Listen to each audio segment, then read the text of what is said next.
The Celtics taking on the Timberwolves and Gordon Hayward. Finally, with a big game, 30 points and a near triple-double, 9 rebounds, 8 assists. It's been a slow start for the Celtics, but they're actually on a little bit of a winning streak. And look at Derrick Rose in the lane with the fake. For some reason, Derrick Rose is still coming off the bench. If you ask me, he's been outplaying Jeff Teague. I don't know what's going on. Here's Hayward knocking down a 3. He's confident now.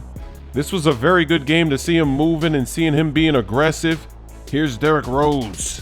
Bounce pass inside to Karl Anthony Towns. You notice we're not seeing Jeff Teague on these highlights. We're seeing the 26 points off the bench from Derrick Rose. Now he's going to go behind the back, gets in the lane, tough layup with the left hand. Timberwolves not out of it yet, plenty of time. Kyrie in transition, kicks it to Hayward in the corner. That's a splash. What a game. It's a 6-point lead. Kyrie once again finds Hayward. They're leaving him open.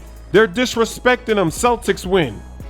I got a block and a steal in the same possession.